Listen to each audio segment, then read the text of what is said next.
They formed a human chain outside of Hamilton Hall while others barricaded themselves inside, smashing glass, turning over tables. This building, Hamilton Hall, had been occupied by Columbia protesters during demonstrations against the Vietnam War back in 1968. Pro-Palestinian protests escalating on campuses across the country in the last 2 weeks, leading to hundreds of arrests, nearing 1,000 of them this morning. Let's turn now to Democratic Congressman Brad Schneider from Illinois. Congressman, it's good to have you on this morning as these tensions just continue to grow more heated. The atmosphere is just so extreme right now. As a Jewish member of Congress, what are you making of this moment that we find ourselves in? Well, thanks for having me. And first, let me say I support free speech. I'll defend anyone's right to say whatever they want to in the public square, on the campus quad.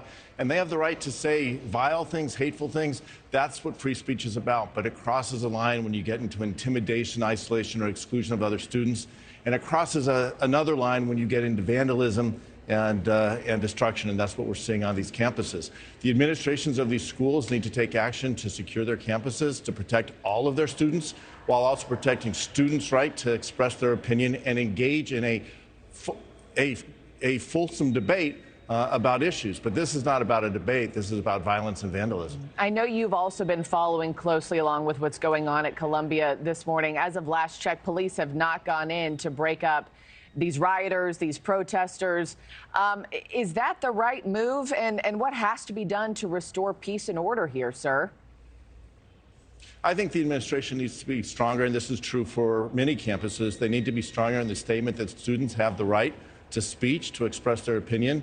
But when they cross the line into violence, when they cross the line into violation of campus rules, the rules that allow free speech and security for all students, the administration is going to take swift action to end that and to restore security for all students on campus. We're not seeing it at Columbia. We're not seeing it at other places around the country. Let me ask you about your own alma mater. I know you attended Northwestern. They have reached a deal with pro-Palestinian protesters, and among those demands, Northwestern has agreed to comply with protests continuing without tents until June 1st, the last day of class. Northwestern will disclose investments associated with the university within 30 days. They'll fully fund tuition for 5 Palestinian undergraduate students. I mean, Congressman, do you agree with these conditions? And should the school even be negotiating with these protesters? So I think this was a reprehensible action by the administration, appeasement of these protests. I believe that the university should allow, as I said before, they should allow students to express their opinions. But one of the things it talks about is MENA Muslim students. In saying that one statement, they exclude Jews from the Middle East, North Africa region. They wipe out 3,000 years of Jewish history and deny the existence of the Jewish state. I believe we should be having this debate. I believe that students on both sides of this issue should be free to stand on campus, to gather on campus, to make their positions heard. But I think what the administration has done here is a sign of weakness and appeasement, and it's going to come back to lead to more threats against Jewish students and unfortunately, an even worse situation. And I'm very disappointed by what President Schill and the administration is doing here. And Congressman, what would you like to see happen to these protesters? I mean, what would the appropriate ramifications, legal consequences be for these protesters who have threatened these Jewish students? They've shut down school, they've canceled classes, graduation ceremonies. What's appropriate for them? Well, let's look at the whole spectrum. Protesters who are on campus expressing their opinion, nothing should happen to them. That is their right.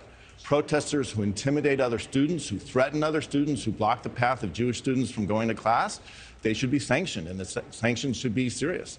Protesters who cross the line and not only are threatening other students on campus, but are destroying campus property, they should be prosecuted to the full extent of the law.